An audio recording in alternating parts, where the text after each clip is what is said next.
ان الحمد للہ نحمده ونستعینه ونستغفره ونعوذ باللہ من شرور انفسنا ومن سیئات اعمالنا من يهده اللہ فلا مضل له ومن يضلل فلا هادی له واشهد ان لا الہ الا اللہ وحدہ لا شریک له واشهد ان محمدا عبدہ ورسولہ اما بعد فإن خير الحديث كتاب الله وخير الهدي هدي محمد صلى الله عليه وآله وسلم وشر الأمور محدثاتها وكل محدثة بدعة وكل بدعة ضلالة وكل ضلالة في النار. أعوذ بالله السميع العليم من الشيطان الرجيم من همزه ونفخه ونفثه. بسم الله الرحمن الرحيم. رب اشرح لي صدري ويسر لي امري واحلل عقدة من لساني يفقهوا قولي. بسم الله الرحمن الرحيم. ان الله وملائكته يصلون على النبي يا ايها الذين آمنوا صلوا عليه وسلموا تسليما. اللهم صل على محمد وعلى آل محمد كما صليت على إبراهيم وعلى آل إبراهيم إنك حميد مجيد. اللهم بارك على محمد وعلى آل محمد كما باركت على إبراهيم وعلى آل إبراهيم إنك حميد مجيد. اللهم ربنا آتنا في الدنيا حسنة وفي الآخرة حسنة وقنا عذاب النار. ربنا آتنا من لدنك رحمة وهيئ لنا من أمرنا رشدا. لا إله إلا أنت سبحانك إني كنت من الظالمين. حسبنا الله ونعم الوكيل. يا حي يا قيوم برحمتك أستغيث ولا حول ولا قوة إلا بالله العلي العظيم. آمين. الحمدللہ آج 29 جنوری 2023 کو سنڈے کے دن قرآن کلاس نمبر 142 میں ہم انشاءاللہ تعالی سورہ التوبہ کی آیت نمبر 97 سے آنورڈ سٹارٹ لیں گے. سورہ التوبہ کی آیات جو ہیں ان سے پہلے بسم اللہ پڑھنے کی اجازت نہیں ہے، لہٰذا ہم صرف اعوذ باللہ سے اس کا آغاز کریں گے. اعوذ باللہ من الشیطان الرجیم. الاعراب اشد کفرا ونفاقا. اعرابی لوگ جو ہیں یعنی پینڈو لوگ جو گاؤں کے رہنے والے ہیں، بادیہ نشین لوگ، یہ کفر اور نفاق کے اندر زیادہ سخت ہیں. اچھا آج بھی آپ گاؤں کے لوگوں کو دیکھ لیں، جو کٹر ہیں نا اپنے فرقے کے اندر، وہ اتنے کٹر ہیں کہ دوسروں کو جینے کا حق بھی دینے کے لیے تیار نہیں ہے. گاؤں ایریے کے لوگ، کیونکہ تعلیم نہیں ہے، پھر ان کی ایک مصروفیات اس قسم کی ہوتی ہیں کہ ان کے دل میں وہ والی نرمی نہیں رہتی، سخت کام کر کے ان کے اندر سخت مزاجی آ گئی ہوتی ہے، صرف اپنی کمیونٹی کے لوگوں میں اٹھتے بیٹھتے ہیں. شہر کے لوگ تو مختلف لوگوں کے ساتھ انٹریکشن کرتے ہیں تو انہیں ہر طرح کے لوگوں کے ساتھ بات کرنے کا، گفتگو کرنے کا طریقہ پتہ ہوتا ہے، پھر تعلیم کی وجہ سے انسان ایجوکیٹ ہو جاتا ہے. گاؤں کے لوگ، بادیہ نشین عرابی لوگ اس زمانے میں بھی اور آج بھی آپ دیکھ لیں بہت سخت مزاج قسم کے لوگ ہوتے ہیں. چھوٹی چھوٹی بات کے اوپر، زمین میں پانی لگانے کے ایشو کے اوپر، جھگڑے کے اوپر نسل در نسل قتل و غارت کا سلسلہ شروع ہو جاتا ہے. آج بھی ہو رہا ہے پاکستان کے اندر، ایسے گاؤں ہیں. اس زمانے میں بھی تو اللہ تعالیٰ ہمارا کہ جو عرابی لوگ ہیں، پینڈو، بادیہ نشین، گاؤں کے رہنے والے لوگ، یہ زیادہ سخت ہیں اپنے کفر میں بھی اور منافقت کے اندر بھی. وَأَجْدَرُ أَلَّا يَعْلَمُوا حدود ما انزل اللہ علی رسولہ. اور یقیناً یہ زیادہ حقدار ہیں اس بات کے کہ وہ بے علم ہو اللہ تعالیٰ نے جو احکامات دین کے نازل کیے ہیں اپنے رسول کے اوپر. یہ اللہ تعالیٰ انہیں بینیفٹ آف ڈاؤٹ بھی دے رہا ہے کہ ہے جو پینڈو، ان پڑھ، جاہل، ان کا شہر کے لوگوں کے ساتھ واسطہ نہیں ہے، پڑھے لکھے لوگوں کے ساتھ اٹھنا بیٹھنا نہیں ہے، تو یقیناً وہ زیادہ حقدار ہیں کہ وہ دین کے معاملے میں زیادہ بے علم ہو. یہ ایک ایسپیکٹ ہے ان کی زندگی کا جو علم کی کمی کی وجہ سے، جہالت کی وجہ سے ایک نٹوریس چیز ہے جو ان کے ساتھ جڑی ہوئی ہے. لیکن دوسری طرف ان پینڈو لوگوں میں سے جن کو بات سمجھ آ جاتی تھی وہ دلیری میں بھی سب سے آگے ہوتے تھے پھر، کیونکہ جو پڑھا لکھا بندہ ہے وہ تو 10 دفعہ سوچتا ہے معاملات کرتے ہوئے، لیکن ان پڑھ بندہ جو اپنے لیڈر کو فالو کرنے والا ہوتا ہے اس حوالے سے، اگر وہ بائی چانس اس کا لیڈر صحیح راستے پہ ہو تو اس لیڈر کے لیے سب سے بڑا ایسٹ ایسے ہی لوگ ہوتے ہیں۔ تو عربی لوگوں میں ایسے بھی تھے، ان کا ذکر بعد میں آئے گا، پہلے اللہ تعالیٰ نے ان کا ذکر کیا ہے جو لوگ رسول اللہ کے دشمن تھے صلی اللہ علیہ وآلہ وسلم۔ واللہ علیم حکیم، اور اللہ تعالیٰ علم والا حکمت والا ہے۔ ومن الاعراب، اور انہی پینڈو لوگوں میں ایسے سخت مزاج قسم کے اسلام کے دشمن ہیں، من یتخذ ما ينفق مغرما، کہ جو اللہ کی راہ میں خرچ کرنے کو تاوان سمجھتے ہیں اپنے حق میں، کہ یہ زبردستی کا ٹیکس اللہ تعالیٰ نے ہم پر لگا لیا ہے، نعوذ باللہ۔ وَيَتَرَبَّصُ بِكُمُ الدَّوَائِرُ، اور وہ بس اس انتظار میں ہے کہ زمانے کی گردش آئے، یہ نبی دنیا سے چلے جائیں۔ ابھی تو مجبوراً قریش کے قبیلے کے غلبے کی وجہ سے ہم ان کے سامنے کھڑے نہیں ہو سکتے، لیکن ایک وقت آئے کہ یہ دنیا سے چلے جائیں تو پھر ہم اپنے پرانے دین کی طرف واپس لوٹ جائیں گے۔ اب ان میں وہ لوگ بھی تھے جو منافق یا کمزور ایمان والے لوگ، اور وہ پھر آپ نے دیکھا ہے بخاری مسلم میں آیا کہ حضرت ابوبکر جب خلیفہ بنے ہیں تو انہیں سب سے بڑا چیلنج ہی منکرین زکوٰۃ کا تھا۔ دیکھیں نا، یہاں سے ہی اللہ تعالیٰ نے پہلے ہی بتا دیا تھا کہ یہ جو زکوٰۃ اکٹھی کی جاتی ہے اس کو تاوان سمجھتے ہیں، تو جو نبی علیہ السلام کی پاور کی وجہ سے، آپ کے غلبے کی وجہ سے اس وقت تو زکوٰۃ دیتے تھے لیکن دل میں تاوان اسے سمجھتے تھے، تو یہ یقینی بات تھی کہ حضور کی وفات کے بعد انہوں نے حضور کے خلیفہ کو کہاں سے وہ تاوان دینا ہے بقول ان کے، نعوذ باللہ۔ تو بخاری مسلم میں آئے کہ وہ حضرت ابوبکر نے ان کے خلاف قتال کیا، اللہ تعالیٰ نے غیبی مدد فرمائی، اور یہی وہ لوگ ہیں جو ہے تو مسلمان تھے، کلمہ گو، اہل قبلہ، جن کا ذکر سورہ الحجرات میں بھی آئے گا۔ قالت الاعراب آمنا، یہ اعرابی لوگ کہتے ہیں، پینڈو بادیہ نشین، کہ ہم ایمان لے کر آئے ہیں۔ تو اے نبی ان سے فرماؤ کہ تم اسلام لے کر آئے ہو، ایمان تو تمہارے دلوں میں ابھی داخل ہی نہیں ہوا، ابھی تو تم نیک اعمال کرو گے، پھر گریجولی ایمان کے حقدار ہوگے۔ یعنی وہ نبی علیہ السلام کو بھی بتا دیا گیا تھا کہ آپ کے بعد یہ کام ڈالیں گے، اور پھر نبی علیہ السلام کی وفات کے بعد یہ لوگ مرتد ہوئے۔ انہی کے بارے میں بخاری مسلم میں حدیث ہے، میرے حوضے کو اثر پہ لوگ لائے جائیں گے، میں ان کو پہچانتا ہوں گا، میں کہوں گا اصحابی اصحابی، یہ تو میرے ساتھی ہیں، یہ میرے صحابہ ہیں۔ مجھے بتایا جائے گا آپ کے بعد یہ دین سے الٹے قدم پھیر گئے تھے، انہوں نے دین میں بدعتیں جاری کر دی تھی۔ تو آپ فرماتے ہیں میں کہوں گا سحقن سحقن لمن غیر بعدی، ان پہ پھٹکار ہو جنہوں نے میرے بعد میرے دین کو بدل دیا۔ تو یہ وہی لوگ ہیں۔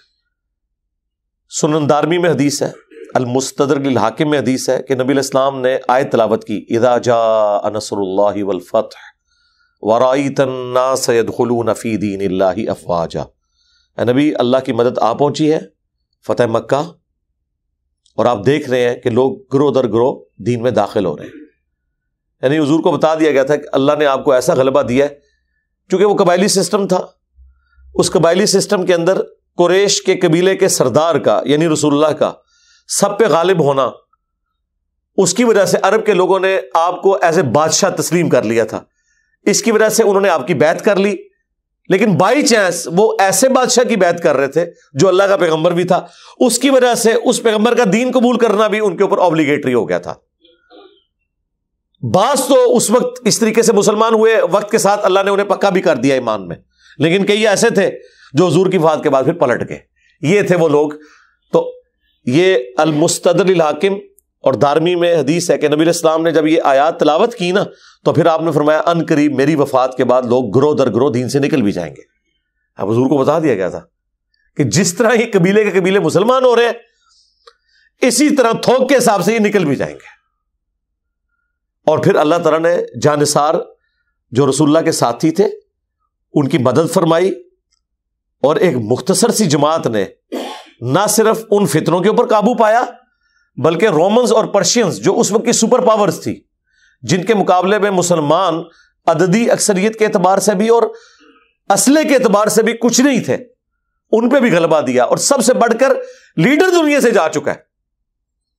اگر نبی علیہ السلام کی مبارک زندگی میں یہ ہوتا نا تو اس میں بہت بڑی کنٹریبیوشن یہ ہوتی کہ رسول اللہ کی ایک ذات ہے جب دو رائے نہیں ہو سکتی، لیکن حضور کے بعد آپ کو پتا ہے منکرین زکوٰۃ کے مسئلے میں حضرت عمر ریڈی نہیں تھے، وہ کہتے تھے کلمہ گو تو ہیں، ہم ان کے خلاف قتال کیسے کریں، بخاری کے الفاظ ہیں۔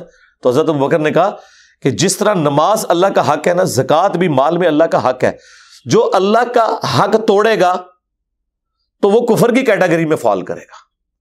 بخاری کے الفاظ ہیں، حضرت عمر کہتے ہیں کہ اللہ نے ابو بکر کا سینہ کھول دیا تھا۔ ہمیں بعد میں یہ بات سمجھ آئی کہ واقعی حضرت ابو بکر اس معاملے میں صحیح تھے، کیونکہ حضرت عمر یہ کہتے تھے اگر آپ ایک قبیلے سے قتال کریں گے، یہ تو دوسرا قبیلہ بھی نہیں دے رہا، تیسرا بھی نہیں دے رہا، ایک ایک کر کے سب لوگ انکاری ہو جائیں گے، پیسہ جیب کون ڈیلی کرتا ہے۔ حضرت ابو بکر کہہ رہے تھے ہم نے ایک کو عبرت کا نشانہ بنا دیا نا، دوسرے ویسے ہی توبہ قبول کر لیں گے، اور ایسے ہی ہوا۔ ایک آدھ قبیلے سے ہی جنگ ہوئی، باقی لوگ دب گئے، انہوں نے کہا نہیں بھائی یہ، بلکہ وہ معافیاں مانگی انہوں نے آ کے، دوبارہ سے اسلام میں داخل ہوئے کہ بھائی یہ کوئی غیر معمولی دعوت ہے جو اٹھی ہے، یہ ویسا نہیں ہے کہ جس طرح تاریخ میں سکندر اعظم اٹھا اور اس کے ساتھ لوگ ملے اور انہوں نے ایک علاقے کے اوپر قبضہ کر لیا، دنیا فتح کر لی۔ یہ کوئی انقلاب کوئی اور انقلاب ہی ہے۔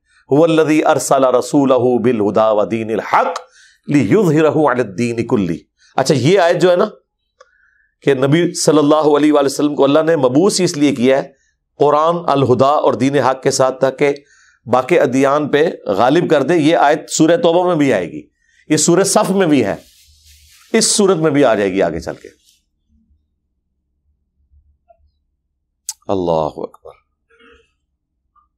تو اللہ تعالیٰ فرما رہا ہے کہ یہ اس انتظار میں ہے کہ زمانے کی گردش آئے اور تم دنیا سے چلے جاؤ، اور پھر یہ زکوٰۃ نہیں دیں گے، پہلے ہی نظر آ رہا تھا۔ اللہ تعالیٰ ہمارے علیہم دائرۃ السوء، اس بری گردش کو اللہ انہی پہ پلٹا دے۔ ظاہر ہے جو نبی الاسلام کے بارے میں اس طرح کا نظریہ رکھے تو اللہ کا تو غصہ ہے ان پہ۔ اللہ فرماتا ہے یہ جو کہہ رہے ہیں نا کہ گردش زمانہ کی وجہ سے اس نبی سے ہماری جان چھوٹ جائے، اس گردش زمانہ کا وبال تم پہ پڑے اے نبی کے دشمنوں۔ واللہ سمیع علیم، اور اللہ تعالی سننے والا ہے، علم والا ہے، یعنی اللہ تعالی یہ سارے اعمال کو اپنے ریکارڈ میں محفوظ بھی کیے ہوئے ہے اور مستقبل کے حالات بھی جانتا ہے۔ بس ظاہر ہے کہ دنیا کو اللہ تعالیٰ نے اسباب کے ساتھ جوڑا ہوا ہے، یہ سارے معاملات ہوں گے، اسی میں تو ٹیسٹ ہے اہل ایمان کا بھی اور اہل کفر کا بھی۔ اب وہ سائملٹینیس کنٹراسٹ آ رہا ہے کہ نہیں سارے ہی پینڈو لوگ ایسے نہیں ہیں، بعض ایسے بھی ہیں جو واقعی عاشقان رسول ہیں۔ وَمِنَ الْأَعْرَابِ، اور انہی دیہاتی لوگوں میں، انہی عرابیوں میں، انہی بادیہ نشین لوگوں میں مَن يُؤْمِنُ بِاللَّهِ وَالْيَوْمِ الْآخِرِ، ایسے بھی ہیں جو اللہ پر اور آخرت کے دن پر ایمان رکھتے ہیں۔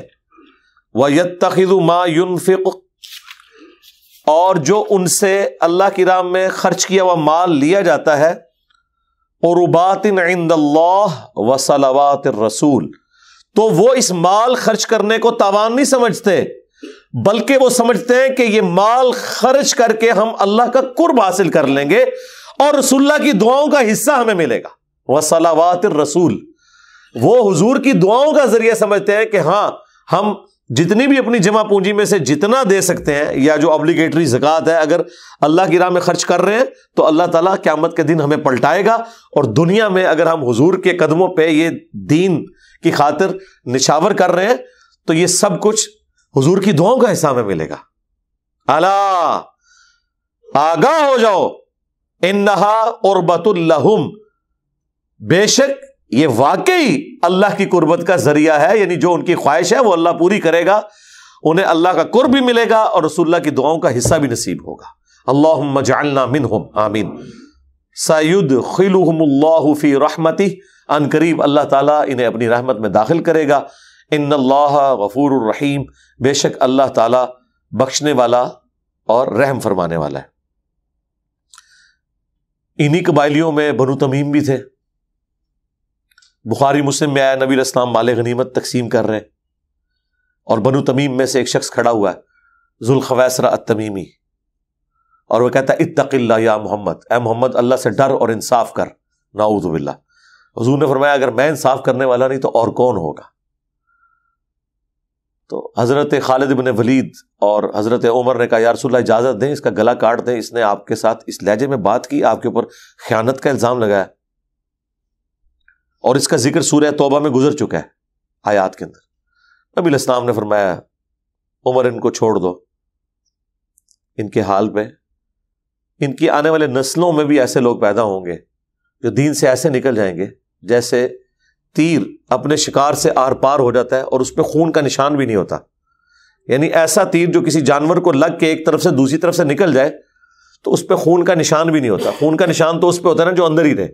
اس طرح یہ اسلام میں داخل ہوں گے اور باہر نکل جائیں گے گویا کہ انہوں نے کبھی اسلام قبول ہی نہیں کیا تھا، اور میں اپنے زمانے میں پاؤں تو انہیں قوم عاد کی طرح تباہ و برباد کر دوں.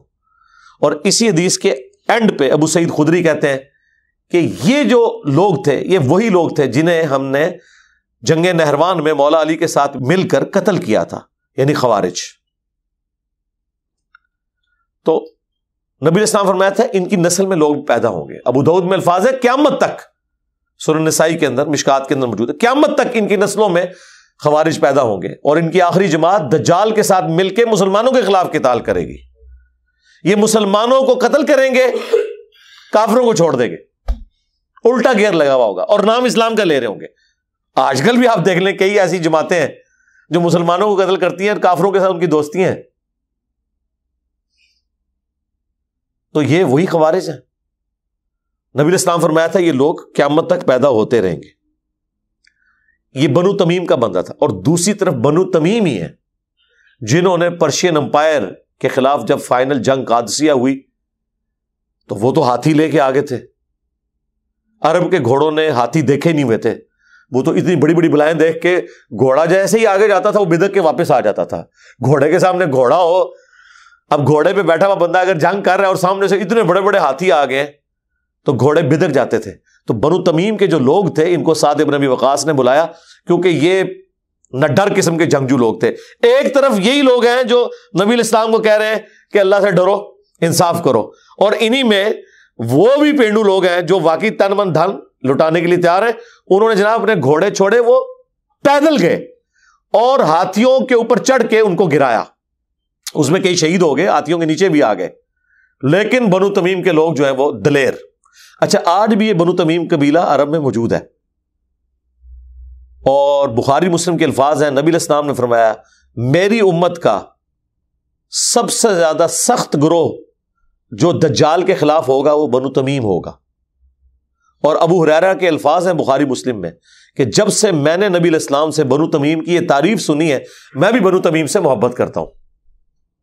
ٹھیک ہے، یہ بنو تمیم کا ایک وہ رخ ہے کہ گستاخان رسول، دوسری طرف یہ رخ ہے کہ نبی علیہ السلام کی دین کی خاطر کسی چیز کی پرواہ نہیں کرتے، اور یہ قیامت تک یہ قبیلہ قائم رہے گا. ان کی دلیری، ان کی بہادری. اچھا بنو تمیم میں پھر ایسے لوگ بھی پیدا ہوئے ہیں جو بڑے ہارڈ لائنر ہیں. امام ابن تیمیہ، محمد بن عبد الوہاب. اب وہ جو دوسری طرف بریلوی ہیں نا وہ کہتے ہیں یہ ذوالخویسرہ تمیمی کی اولاد ہیں.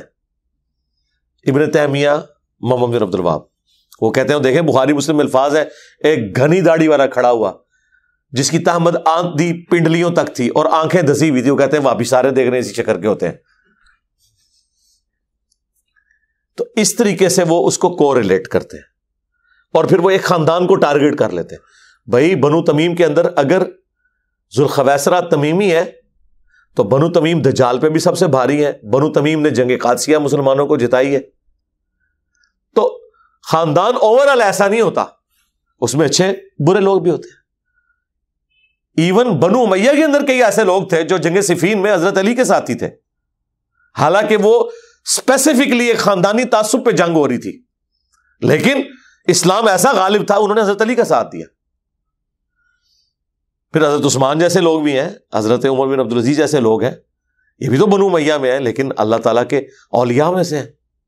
تو کوئی خاندان اسپیسیفکلی پورے کا پورا نہیں ہو جاتا. ہاں آپ یہ کہہ سکتے ہیں میجورٹی، لیکن اللہ تعالیٰ نے اس میں ایسے لوگ رکھے ہوئے.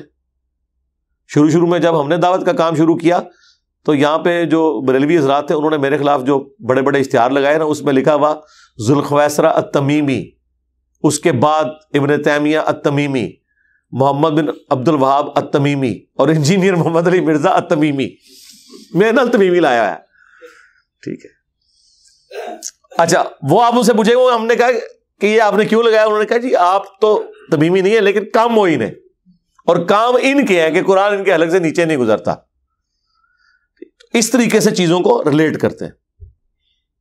ایک طرف منگول ہے، اللہ تعالیٰ نے ان کے ذریعے بنو عباس کی حکومت ختم کروائی، بنو عباس پہ عذاب الہی بن کے وہ نازل ہوئے، جس طرح بنو اسرائیل کے اوپر رومنس ان کی حرکتوں کی وجہ سے، جو قرآن میں آیا کہ انہوں نے بیت المقدس کی اینٹ سے اینٹ بجا دی، اور اللہ نے کہا ہم نے اپنے بندے مسلط کیے، حالانکہ وہ کافر تھے، صرف سبق سکھانے کے لیے. اور پھر یہاں پہ بھی اس امت میں منگول مسلط ہوئے، بنو عباس کے ساتھ جو کچھ انہوں نے کیا، دریائے دجلہ اور فرات جو ہے وہ کتابوں کی سیاہی کے ساتھ کالا ہو گیا اور خون کے ساتھ سرخ ہو گیا.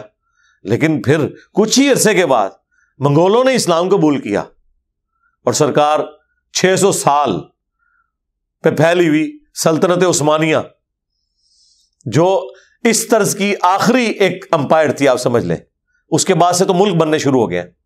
یہ آخری 2 امپائرز تھیں، ایک سلطنت عثمانیہ اور دوسری گریٹ برٹن. اس کے بعد تو اب تو امپائرز بنتی نہیں ہیں، اب تو ملک ہے. تو وہ انہی منگولوں سے، اور ایک ہی وقت میں وہاں دیکھ لیں سلطنت عثمانیہ، اور یہاں ایشیا میں مغل، یہ بھی وہی منگولوں کی اولاد. تو اسی پہ ڈاکٹر اقبال نے کہا تھا کعبے کو مل کے پاسماں صنم خانے سے. یہ وہی تاتاری جو اسلام کی حکومت ختم کرنے والے تھے، تو انہوں نے کئی گنا بڑی حکومت اسلام کی، اللہ تعالیٰ نے ان سے خدمت لے لی. ٹھیک ہے اس میں کمزوریاں بھی تھیں، وہ ایک الگ بات ہے، لیکن اوورآل ایک مسلمانوں کی حکمرانی ٹوٹی پھوٹی فارم میں بھی ہو، بہرحال وہ کافروں سے اس حوالے سے بہتر ہوتی ہے کہ مسلمانوں کے کم از کم حقوق کی پروٹیکشن ہوتی ہے. آج کل کے آپ زمانے کو نہ دیکھیں، آج کل تو ہمارے حکمرانوں کا دین کے ساتھ لینا دینا ہی بہت کم ہے. تو ہر طرح کے لوگ موجود ہیں. اب میرے بھائیو، سورہ توبہ کی شعراء آفاق آیات آ رہی ہیں، 3 آیات جن کے اوپر میں 12 مختلف اوقات میں تفصیلی ویڈیو ریکارڈ کروا چکا ہوں. پچھلی جو ہماری قرآن کلاسز تھیں 344 لیکچرز کے اندر، ان میں ایک پوری قرآن کلاس انہی 3 آیات کے اوپر تھی. مسئلہ نمبر 96، عظمت صحابہ، رد المنافقین اور سنی شیعہ کے اختلاف کا تحقیقی جائزہ. اس میں میں نے کافی تفصیلی گفتگو کی تھی. اس میں میں نے قرآن پاک کی آیات اور احادیث سے اس پورے مقدمے کو بیان کیا تھا، لیکن احادیث کے نمبرز یا آیات اس طرح تفصیل سے اس زمانے میں ہم نہیں بتاتے تھے، وہ ویب کیم میں ریکارڈنگ ہوئی بھی تھی. پھر کچھ عرصہ پہلے ایک دیوبند کے عالم دین بندیالوی صاحب، انہوں نے مجھ پر یعنی گستاخ رسول ہونے کا الزام لگایا، گستاخ صحابہ ہونے کا الزام لگایا. تو میں نے ان کے ریبٹل میں ایک ویڈیو ریکارڈ کروائی تھی سورۃ الحدید کی آیت نمبر 10 کے کانٹیکسٹ میں، وَكُلًّا وَعَدَ اللَّهُ الْحُسْنَى. بس اتنا ایک ٹکڑا انہوں نے پکڑا ہوا ہے کہ تمام صحابہ کے لیے اللہ تعالیٰ نے اچھی آخرت کا وعدہ کر رکھا ہے، اور اس کی بنیاد کے اوپر وہ سب کے سب لوگوں کو اس اعتبار سے بیچ میں شامل کر کے رضی اللہ عنہم ورضوا عنہ کی بشارتیں سناتے ہیں، اور وہ آیات یہاں سے بھی اٹھاتے ہیں. لیکن آدھی آیت اٹھائی. یہ 3 آیات میں پورا مضمون ہے. سورہ التوبہ کی آیت نمبر 100، 101 اور 102. یہ 3 آیات کے اندر نبی علیہ السلام کے جو ساتھی ہیں ان کے 3 گروہ اللہ تعالیٰ نے بیان کیے ہیں. قانوناً صحابہ ہی ہیں. نمبر 1 جو کامل الایمان مومنین ہیں، والسابقون الاولون من المہاجرین والانصار، سبقت لے گئے جو پہلے مسلمان ہو گئے، مہاجرین میں بھی اور انصار میں بھی. والذین اتبعوہم باحسان، اور وہ سارے لوگ بھی جنہوں نے احسان نیکی کی روش کے ساتھ ان کی پیروی کر لی. سارے نہیں، جو واقعی اسی ٹریک پہ چلے. رضی اللہ عنہم ورضوا عنہ، اللہ ان سے راضی اور وہ اللہ سے راضی. اللہم اجعلنا منہم، اللہ تعالیٰ ہمیں ان میں کرے. یہ قیامت تک سلسلہ ہے. آج بھی جو احسان کے ساتھ پیروی کرے صحابہ کرام اور اہل بیت کی، وہ اس میں داخل ہے. تابعی کا لفظ بھی یہاں سے آیا ہے. اچھا، کچھ صحابہ بھی ہیں جو تابعی ہیں، اس طرح کہ انہوں نے سینئر صحابہ کے پیٹرن پہ اسلام قبول کیا. صحابیت کا شرط تو انہیں حاصل ہے، لیکن وہ تابعی اس اعتبار سے ہے کہ وہ ان کامل الایمان مومنین کے فالوور ہیں، جو سورۃ البقرہ کے شروع میں اللہ تعالیٰ نے فرمایا کہ ایمان ایسے آپ نے لے کے آنا ہے جس طرح کے ایمان والے حضور کے ساتھی ایمان لے کے آتے ہیں، ابو بکر، عمر، عثمان و علی رضی اللہ عنہم اجمعین. ان کی جو احسان کے ساتھ پیروی کرنے والے ہیں، یا وہ لوگ جو حضور کی وفات کے بعد انہی اصحاب کے پیٹرن پہ ہیں، وہ بھی تابعی ہیں. والذین اتبعوہم بإحسان، اللہ ان سے راضی. لہذا تابعین کے ساتھ بھی رضی اللہ عنہ آپ لگائیں. ویسے تو سب کے ساتھ لگ سکتا ہے. قرآن پاک میں اللہ تعالیٰ نے پارہ نمبر 30 میں فرمایا رضی اللہ عنہم ورضوا عنہ ذالک لمن خشی ربہ، اللہ ان سے راضی، وہ اللہ سے راضی. یہ ہر اس شخص کے لیے جو اپنے رب سے ڈرے. ہاں، سب رضی اللہ عنہ ہے، اللہ ان سے راضی.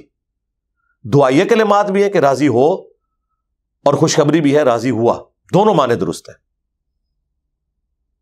یا ایتھا النفس المطمئنہ ارجعی الی ربک راضیۃ مرضیہ، وہاں پہ بھی رضی اللہ عنہ ہے. امام مسلم نے صحیح مسلم اپنے شاگرد ابو اسحاق کو لکھوائی ہے.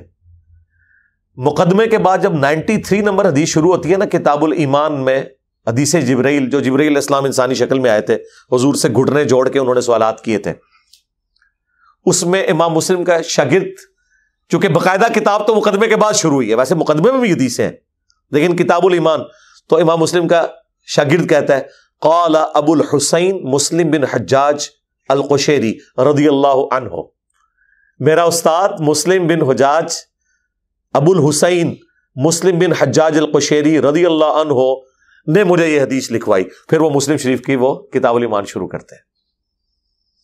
کتاب الام میں امام شافعی نے امام ابو حنیفہ کو رضی اللہ عنہ لکھا ہے، حالانکہ امام حنیفہ تابعی ہیں. امام مسلم تو تبا تابعی ہیں نا، ان کے ساتھ بھی رضی اللہ عنہ لکھا ہوا ہے.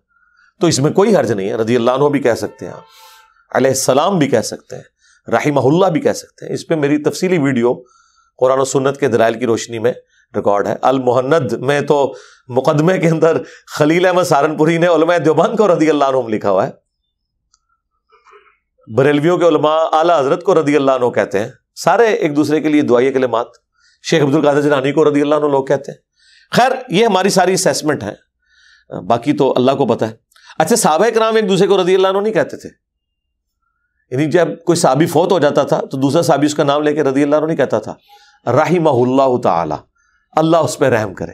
بخاری مسلم میں موجود ہے، جب حضرت عمر کی میت رکھی ہوئی تھی اور مولا علی علیہ السلام آئے تو اس میں کیا الفاظ ہیں؟ رحمک اللہ تعالی یا عمر ابن خطاب، اے عمر ابن خطاب اللہ آپ پر رحم فرمائے. میں نے بارہا حضور سے سنا تھا، میں ابو بکر اور عمر گئے، میں ابو بکر اور عمر داخل ہوئے، میں ابو بکر اور عمر نکلے. مجھے امید تھی کہ آپ عنقریب اپنے دو ساتھیوں کے ساتھ جا ملیں گے، اور آپ وہ شخص تھے کہ جس کے اعمال پہ مجھے رشک تھا. تو ابن عباس کہتے ہیں کہ یہ ایک ایسا شخص تھا جس نے میرے کندھے پہ یوں کونی رکھ کے حضرت عمر کی میت پہ ان سے باتیں کر رہا تھا. اب یہ ظاہر ہے کہ وہ اپنی ایک محبت کا اظہار کر رہے تھے. میں تو اس پہ کہتا ہوں یہ حضرت علی کا مرثیہ ہے عمر ابن خطاب کی میت کے اوپر. اس طرح کے مرثیوں کو ہم مانتے ہیں جس میں غلو نہ ہو. تو ابن عباس کہتے ہیں جب میں نے مڑ کے دیکھا تو وہ حضرت علی تھے جو حضرت عمر کے لیے تعریفی کلمات کہہ رہے تھے.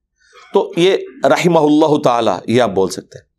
تو 3 کیٹیگریز. پہلی تو یہ 24 کیرٹ سونا، اللہ نے تو ان کو کہہ دیا رضی اللہ عنہ ورضوا عنہ. اسی طریقے سے صلح حدیبیہ کے جو اصحاب ہیں ان کے لیے بھی رضی اللہ عنہ ورضوا عنہ، اور ان کے لیے پھر یہ بشارتیں وَأَعَدَّ لَهُمْ جَنَّاتٍ تَجْرِي تَحْتَهَا الْأَنْهَارُ خَالِدِينَ فِيهَا أَبَدًا، اور اللہ تعالیٰ نے ان کے لیے تیار کر رکھے ہیں ایسے باغات جن کے نیچے نہریں بہتی ہوں گی، وہ اس میں ہمیشہ ہمیشہ رہیں گے. ذَلِكَ الْفَوْزُ الْعَظِيمُ، یہ ہے سب سے بڑی کامیابی. اللہم اجعلنا منہم. تو میں بتا رہا تھا وہ دیوبندی مماتی مولوی نے نا کوئی بات کی، وہ کلم وعد اللہ الحسنی، تو اس سے میں نے ریبٹل کیا تھا. وہ آپ یوٹیوب پہ جا کے لکھیں رپلائی ٹو علامہ بندیالوی آن صحابہ اکرام. تو اس نے کہا تھا جی صحابہ قرآنی شخصیات ہیں، تاریخی شخصیات نہیں، اور اس کی آڑ میں وہ بخاری مسلم کی حدیثوں کو فراڈ کہہ رہا تھا. تو میں نے اسے کہا کہ تو نے قرآن پڑھا ہی نہیں ہے بھائی. قرآن میں تو صحابہ کے 3 گروہ آئے ہیں، جن کو تو قرآنی شخصیات کہہ رہا ہے وہ یہ ہیں جو آیت نمبر 100 میں ہے. ہاں اگلی 2 بھی تو پڑھنا آیات، وہ بھی حضور کے ساتھی ہیں جن کا ذکر ہے. وہ دوسری کیٹیگری یہاں پہ آ رہی ہے، وہ تفصیلی ویڈیو میں نے اس میں ریکارڈ کروا دی ہے. دوسرے ساتھی کون ہے؟ یعنی جو قانوناً صحابی ہیں. جس طرح اس خبیث عبداللہ ابن ابی نے کہا، بخاری مسلم میں آتا ہے، اور اس کے الفاظ قرآن میں زید ابن ارقم کے حق میں اللہ نے قرآن کی آیات نازل کی سورۃ المنافقون کی، کہ جب ہم عزت والے مدینے میں داخل ہوں گے تو وہاں سے ذلیلوں کو نکال دیں گے. نعوذ باللہ. نبی علیہ السلام ان کے ساتھیوں کو ذلیل کہا. زید ابن ارقم جو اس وقت نوجوان تھے، ٹین ایجر تھے، انہوں نے یہ بات سن لی، جا کے حضور کو شکایت لگائی. بوڑھے بابے تو اتنی دلیری نہ کرتے، لیکن بچے جو ہوتے ہیں نا، انہوں نے کہا یا رسول اللہ، پہ کہتے ہیں بچے تو بچہ ہوتا ہے نا، کلین سلیٹ ہوتا ہے. انہوں نے جا کے شکایت لگا دی نبی علیہ السلام کو. حضور نے بلا لیا عبداللہ ابن ابی کو کہ تو نے یہ بکواس کی ہے. اس نے قسم اٹھا کے کہہ دیا میں نے نہیں کی. اب ایک سفید داڑھی والا بندہ جھوٹی قسم اٹھا لے، اور ایک ٹین ایجر بچہ کہہ رہا ہے میں نے خود سنا ہے. اب نبی علیہ السلام نے تو ظاہر پہ فیصلہ کرنا ہے. بخاری مسلم میں الفاظ ہیں، تم میں سے بعض اوقات کوئی چرب زبان ہوتا ہے، وہ مقدمہ میرے پاس لے کے آتا ہے، میں شواہد کی بنیاد پہ فیصلہ کر دیتا ہوں، اور بعض اوقات میں اس شخص کے حق میں فیصلہ کر دیتا ہوں جو ناحق ہوتا ہے. اس کے باوجود وہ آگ کا ٹکڑا اپنے گھر کے لے کے جائے گا اگر اس نے چرب زبانی سے ہی مقدمہ جیتا ہے. یعنی میرا فیصلہ کرنا بھی اسے فائدہ نہیں پہنچائے گا. تو باب تشائی کوئی نہیں. ہاں اگر اللہ کے نبی کا یہ سٹیٹس ہے کہ وہی کے بغیر انہیں یہ پتا نہ چلے کہ کس کے حق میں فیصلہ کرنا ہے، تو باب تشائی کوئی نہیں، کیونکہ میرے نبی سا ہے ہی کوئی نہیں. تیرے بابے تھے، شاہی کوئی نہیں. اب زید بن ارقم، ایک تو عمر چھوٹی، چھوٹے بچہ اگر جھوٹا پڑ جائے، پھر اللہ کے نبی کے سامنے، پھر ایک سفید داڑھی والے نے بھی جھوٹا کر دیا، تو ایک معصوم سے دل پہ کیا گزری ہوگی. اللہ کو اتنا ان پر رحم آیا کہ سورۃ المنافقون کی آیات نازل کر دی.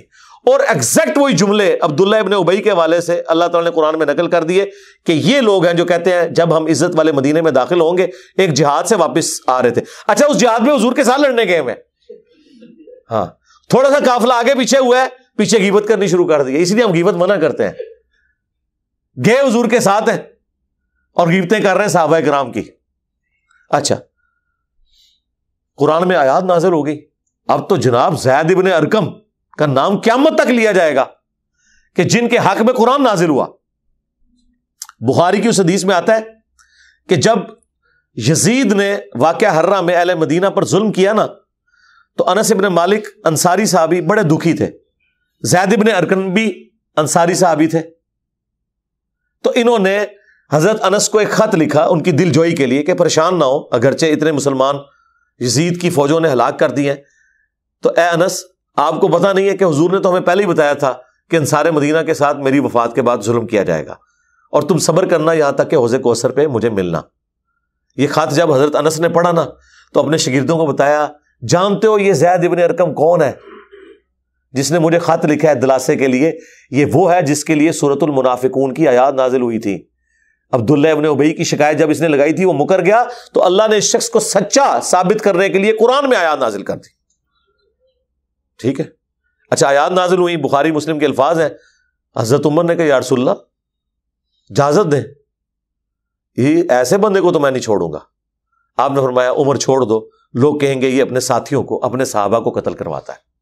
یعنی عبداللہ ابن ابی کی خباثت کھلنے کے باوجود نبی علیہ السلام نے اسے قانوناً صحابہ کہا. ٹھیک ہے، یہ اپنے صحابہ کو قتل کرواتا ہے. اب جب ہم یہ بتاتے ہیں نا ان کو، وہ کہتے ہیں نہیں جی حضور نے کہا تھا لوگ کہیں گے. حضور تو اسے صحابی نہیں مانتے تھے. بھئی صحابی ٹریٹ کیا نا اسے، پھر بھی ہم کہتے ہیں ٹھیک ہے، to cut the story short, اس کو تو چھوڑ دو. جو بخاری مسلم حدیث ہے کہ میرے حوض کوثر پر میرے صحابہ لائے جائیں گے، لوگوں کے کہنے پہ نہیں، حضور خود کہہ رہے ہیں. اور پھر آگے کہہ رہے ہیں میں کہوں گا اصحابی، یہ تو میرے صحابہ ہیں، اصحابی، میں انہیں حوض کوثر سے پلانے لگوں گا تو فرشتے ان کے اور میرے درمیان کھڑے ہو جائیں گے اور کہیں گے یا رسول اللہ آپ کو نہیں پتا آپ کے بعد انہوں نے دین چھوڑ دیا تھا اور دین سے الٹے قدم پھر گئے تھے. میں کہوں گا سحقا سحقا لمن غیر بعدی سحقا سحقا لمن بدل بعدی, ان کو مجھ سے دور کر دو جنہوں نے میری وفات کے بعد میرے دین کو بدل دیا, ان پہ پھٹکار ہو. اور بخاری کے الفاظ ہیں, ابن عباس کہتے ہیں یہ وہ لوگ ہوں گے جو حضور کی وفات کے بعد مرتد ہوئے اور ابو بکر نے ان کے خلاف قتال کیا. یعنی وہ رافضیوں والا نہیں ہے نظریہ کہ نعوذ باللہ حضرت ابو بکر اور عثمان تھے یہ لوگ, نہیں, یہ وہ لوگ تھے جن کے خلاف حضرت ابو بکر لڑے, منکرین زکوٰۃ, مسلمہ کذاب کے ساتھی, یہ وہ لوگ تھے. اسی حدیث میں بخاری کے موجود ہے. ابن عباس کہتے ہیں کہ وہ لوگ ہیں, انہوں نے کلیئر کر دیا. لیکن حضور اس لیے صحابی کہیں گے کہ حضور نے تو ان کو صحابیت پہ چھوڑا ہے, حضور کو تو نہیں پتا کہ حضور کی وفات کے بعد انہوں نے کیا کیا. بس وہ انہوں نے ایک عرب کے لیڈر کا غلبہ تصور کر لیا, ایمان کنوکشن والا کوئی نہیں تھا, بعد میں پھر پلٹ گئے. حضور کی زندگی میں بھی ایسے ہوا ہے. بخاری مسلم میں حدیث ہے, کاتب وہی تھا سورۃ البقرہ آل عمران اس نے حضور سے پڑھی اور لکھی, بعد میں عیسائی ہو کے مر گیا. اس سے بھی سینئر سابقون الاولون, مہاجرین سے بھی سینئر ایک شخص, ہجرت سے بھی پہلے, جو سب سے بڑی ہجرت تھی اسلام کی, پہلی ہجرت وہ حبشہ کی تھی. ہجرت مدینہ تو بعد میں آئی ہے. ہجرت حبشہ میں جو لوگ شامل تھے نا, ان پہ ہجرت مدینہ والے بھی رشک کرتے تھے, اور جنہوں نے ہجرت مدینہ نہیں کی ہوئی نا, وہ ہجرت مدینہ والوں کو سب سے افضل مسلمان سمجھتے تھے. لیکن ہجرت حبشہ والے وہ صحابہ تھے جن کو ہجرت مدینہ والے بہت افضل سمجھتے تھے کہ یہ تو مدینے سے بھی پہلے حبشہ ہجرت کر گئے تھے. ان میں حضرت سیدہ ام حبیبہ کا خاوند بھی تھا عبید اللہ, وہ وہاں جا کے عیسائی ہو کے مر گیا, مرتد ہو کے کفر کی موت مر گیا, سابقون الاولون میں سے تھا. مہاجر بھی اعلیٰ درجے کا, اور ام حبیبہ کا خاوند جو حضرت معاویہ کی بہن تھی. اسی لیے پھر بعد میں حضور صلی اللہ علیہ وسلم نے ان کی دلجوئی کے لیے ان سے نکاح کیا اور وہ ہماری ماں بن گئی ام المومنین سلام اللہ علیہا. اب اندازہ کریں. تو یہ اس طرح کی کیٹیگری کے لوگ موجود ہوتے ہیں جو منافق ہوتے ہیں یا کمزور ایمان والے ہوتے ہیں, اور جیسے ہی نبی دنیا سے تشریف لے گئے, ان لوگوں نے ہی حضور کی زندگی کے اندر آپ کے اوپر قاتلانہ حملہ کیا غزوہ تبوک سے واپسی پہ, جو بخاری میں موجود ہے کہ حذیفہ بن یمان رازدار رسول تھے. پورا واقعہ مسند احمد میں ہے کہ حضرت حذیفہ اور عمار بن یاسر نے مل کے نبی الاسلام کی سواری کو بچایا تھا. وہ اونچی پہاڑی سے نیچے گرانے لگے تھے 12 منافقین. اس موقع پہ نبی الاسلام نے حضرت حذیفہ سے کہا تھا میں تمہیں نام بتا دیتا ہوں ان کے, اور وہ رازدار رسول بن گئے. اور صحیح مسلم میں موجود ہے ایک بندہ حضرت حذیفہ سے جھگڑا کر رہا تھا اس معاملے میں. حضرت حذیفہ کو غصہ آ گیا, انہوں نے کہا 12 کا تو مجھے پتا ہے, اگر کوئی 13واں ہے تو پھر تو ہے بچ. تو حضور نے فرمایا تھا کہ میرے صحابہ میں, وہاں پہ بھی الفاظ ہے, میرے صحابہ میں 12 منافقین ہیں, وہ جنت میں کبھی داخل نہیں ہوں گے یہاں تک کہ سوئی کے ناکے سے اونٹ نہ نکل جائے. اور ان میں سے 8 ایسے ہیں جن کی کمر پہ دوبیلا پھوڑا نکلے گا جس کی ہیٹ وہ اپنے سینے میں محسوس کریں گے, اور اسی پھوڑے اور کینسر کی وجہ سے ان کی موت ہوگی. تو نبی علیہ السلام نے اس کو اوپن نہیں کیا, لیکن بہرحال قانوناً وہ صحابہ رہے. یار صحابی تھے جبھی تو رومن امپائر کے خلاف غزوہ تبوک میں حضور کے ساتھ گئے ہوئے تھے, حضور کافروں کو ساتھ لے کے جا رہے تھے, اور بعد میں بھی صرف حضرت حذیفہ کو پتا ہے یہ کون ہے. ہمیں تو رہ سہ کے ایک عبداللہ ابن ابی ہی نہ آتا ہے, جدو منافق کا ذکر آتا ہے نا تو عبداللہ ابن ابی ہی نہ آتا ہے, باقی بھی تو تھے نا. یہ 300 تو اسی وقت نکل آئے جب غزوہ احد کے موقع پر حضور 1000 کا لشکر لے کے گئے ہیں, تو 300 تو عبداللہ ابن ابی لے آیا تھا واپس.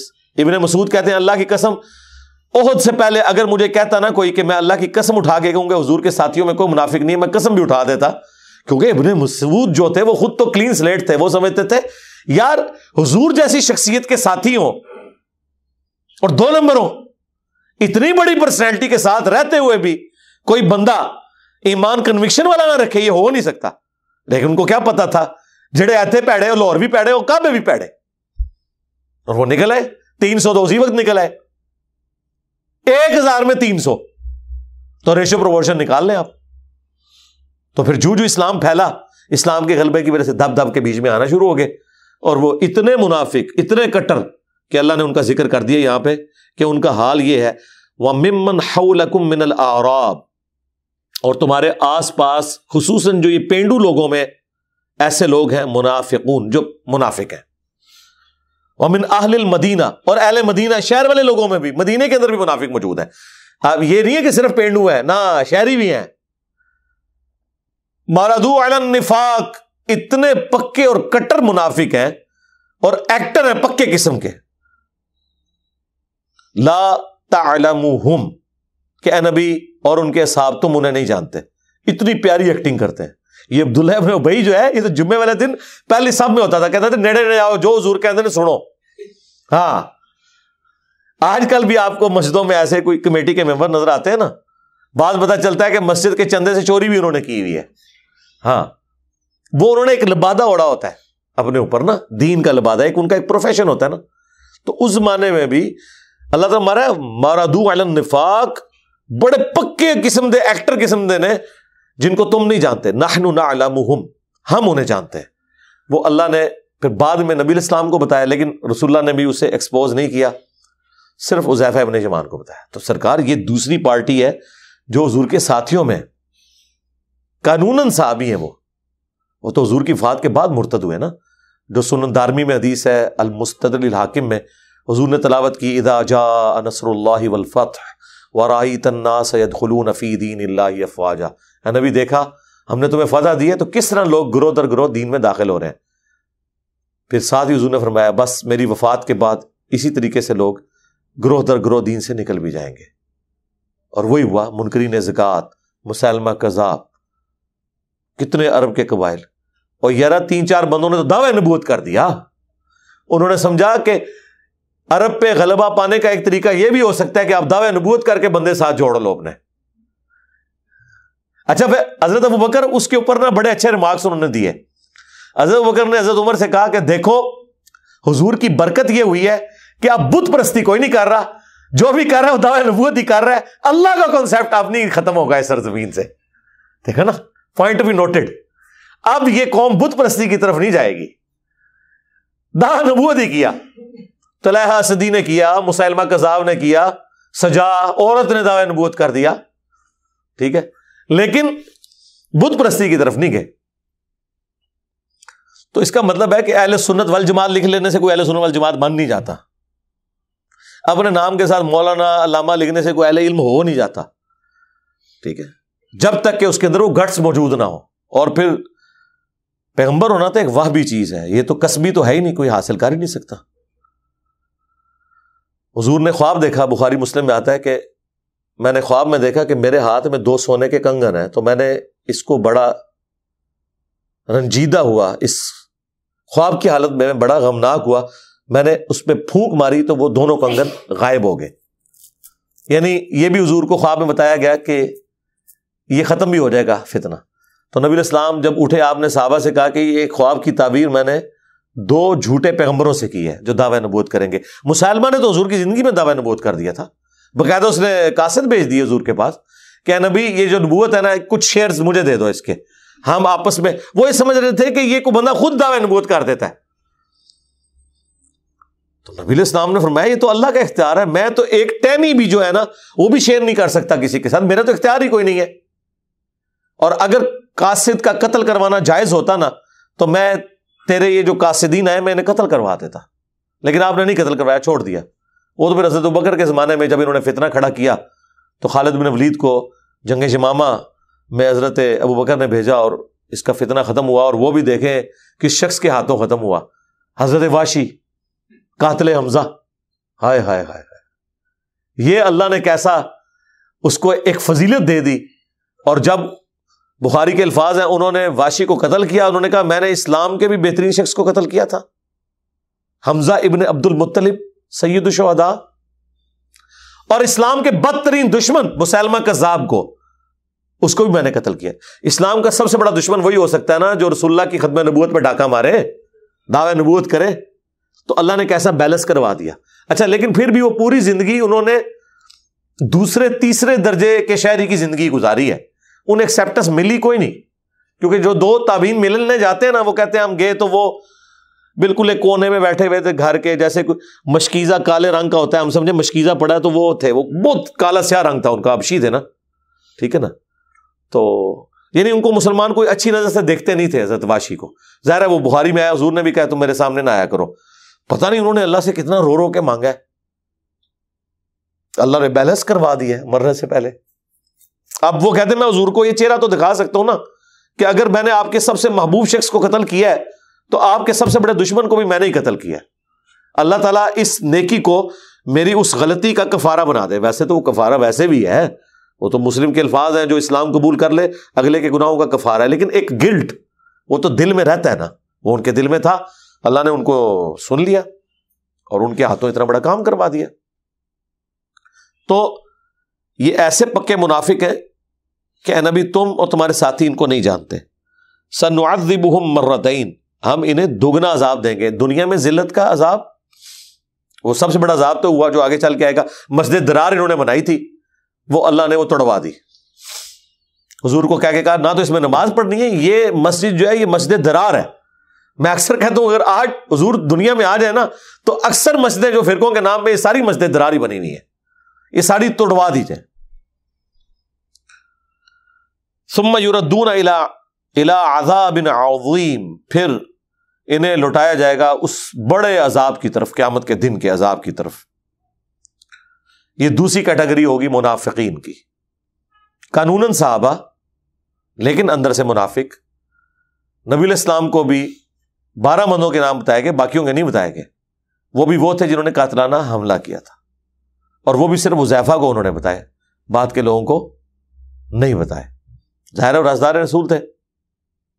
اب تیسری کیٹیگری آ رہی ہے، وآخرون اعترفوا بذنوبہم، اور کچھ ایسے لوگ بھی ہیں جنہوں نے اپنے گناہوں کا اعتراف کر لیا. یہ ہیں وہ ڈھیلے مسلمان.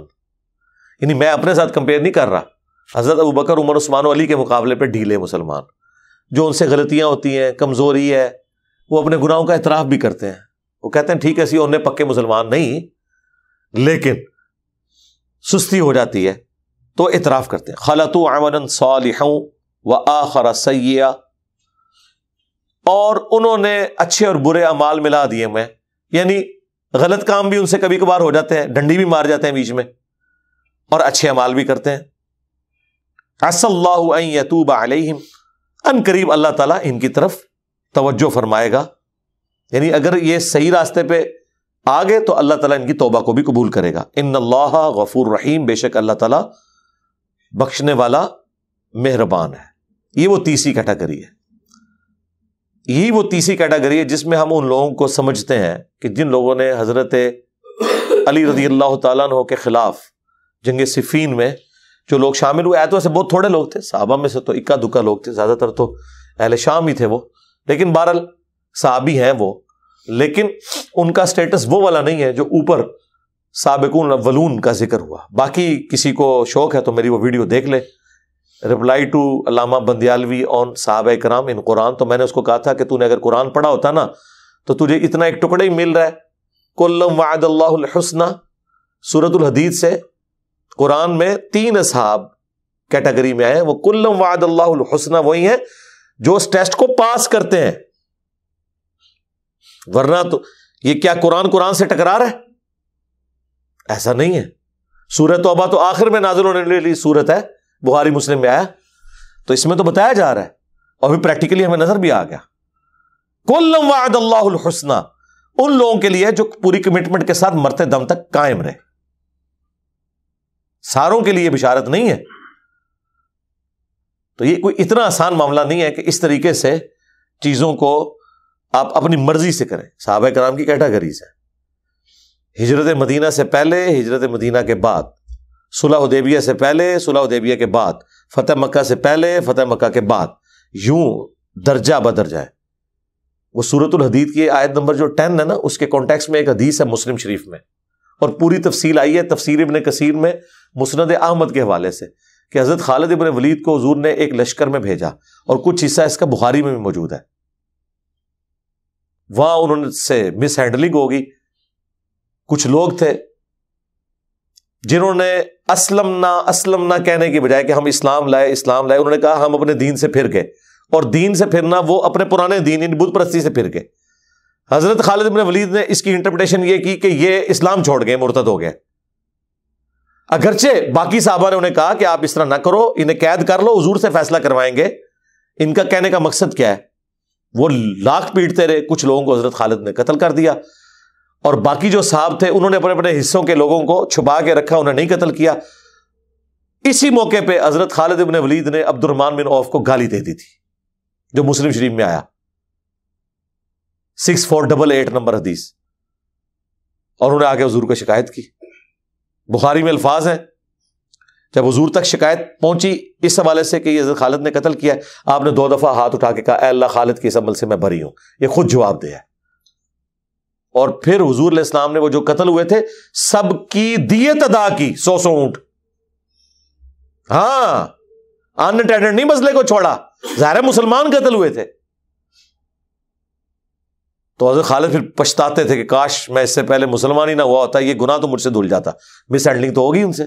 اور مسلم شریف میں اس موقع پہ جو گالیاں نکال دی تھی نا حضرت عبد الرحمن بن عوف کو، حضور کو انہوں نے آگے شکایت کی کہ یا رسول اللہ اس نے یہ کیا ہے میرے ساتھ۔ اب دیکھیں دوسری تو عبد الرحمن بن عوف کی للائیت دیکھیں، وہ شروع کے مسلمانوں میں سے، لیکن لشکر کا سپہ سالار حضرت خالد ہے، کیونکہ وہ جنگی مہارت رکھتے تھے۔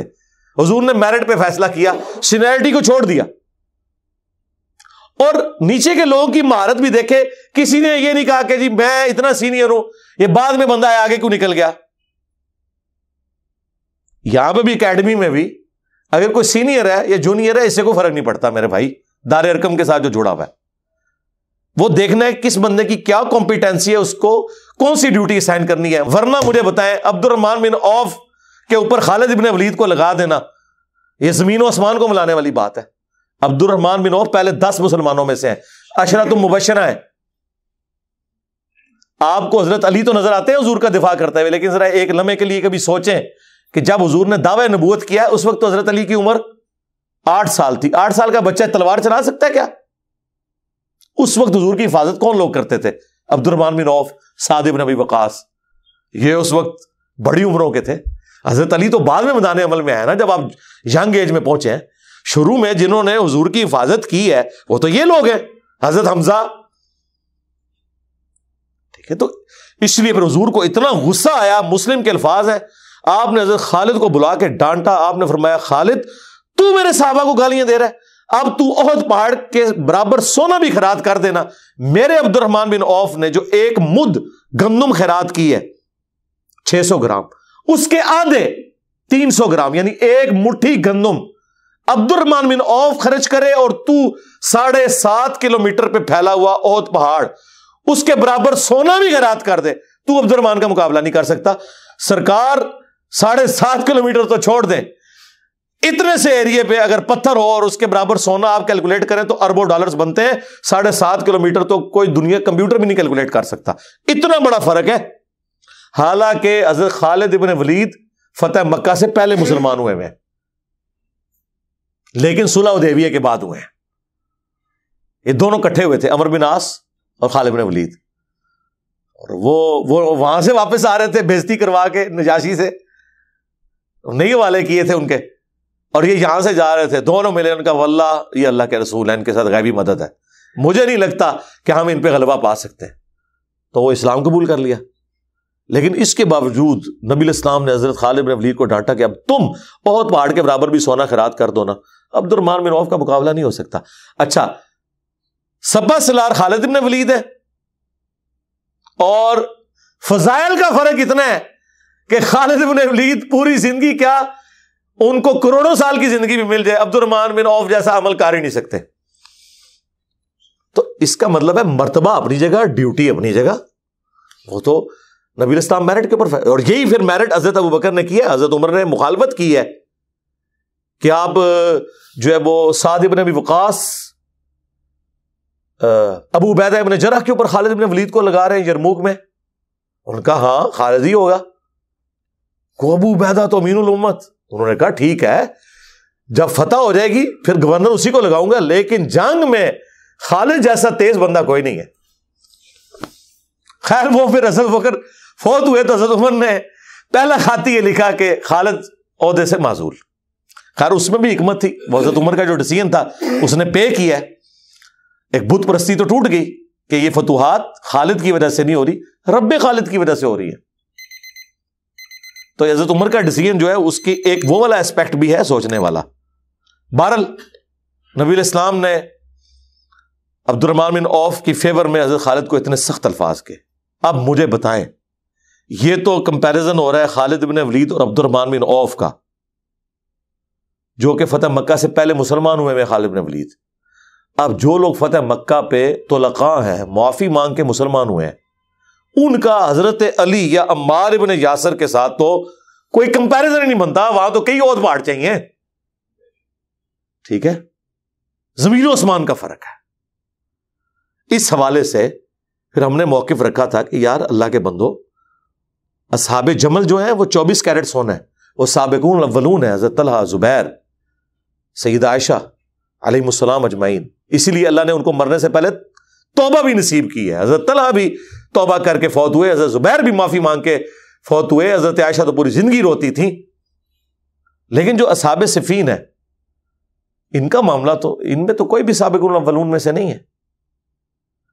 بہرحال ایک تلخ پہلو ہے اس پہ. جنگ جمل صفین نہروان کے اوپر میری تفصیلی ویڈیوز ریکارڈڈ ہیں، آپ ان کو دیکھ سکتے ہیں. میرا خیال ہے انہی آیات کے اوپر ہم اسے کنکلوڈ کرتے ہیں. یہ 3 آیات متقاضی تھیں کہ میں تفصیلی اس کے اوپر بولوں. ان کو اس طرح چیپلی ہم چھوڑ نہیں سکتے تھے، ان کے اوپر تفصیلی گفتگو تھی. باقی کئی ایک ویڈیوز اس کے اوپر گواہ ہے کہ یہ جو پورا مقدمہ ہے یہ قرآن سے ثابت ہوتا ہے. لہٰذا یہ کہنا کہ نعوذ باللہ بخاری مسلم میں جو حدیثیں ہیں وہ فراڈ ہیں، نہیں، وہ قرآن کی سپورٹ میں ہے. قرآن بتا رہا ہے. اور مولانا اسحاق صاحب بڑی پیاری بات کرتے تھے کہ قرآن دسدا پہ ہے کہ کیڑا کیڑے لیول تے آندا ہے. جڑا کو تھلے آندا ہے تے قرآن دسدا ہے کہ وہ تھلے لیول دا ہے. جنہوں قرآن کہندا ہے اتنے لیول دا، اتنے لیول دا ہی ہے. اور بخاری مسلم اس کے اوپر اور روشنی ڈالتی ہے اور بالکل کرسٹل کلیئر ہو جاتا ہے کہ کون کس جگہ پہ کھڑا ہوا ہے. ٹھیک ہے، تفصیلی ویڈیوز میری ریکارڈ ہے، آپ دیکھ سکتے ہیں جنگ جمل صفین نہروان کے حوالے سے بھی اور باقی تفصیلات کے حوالے سے بھی. اللہ تعالیٰ سے دعا ہے جو میں نے حق بات کی اللہ تعالیٰ ہمارے دلوں میں راسخ فرمائے. اگر جذبات میں میرے منہ سے غلط بات نکل گئی تو اللہ تعالیٰ ہمارے دلوں سے معاف کر دے. ہمیں کتاب و سنت کی تعلیمات پر عمل کر کے دوسرے بھائیوں تک پہنچانے کی توفیق عطا فرمائے. سبحانک اللہم و بحمدک، اشہد ان لا الہ الا انت، استغفرک و اتوب الیک، وما علینا الا البلاغ المبین. جزاکم اللہ خیرا.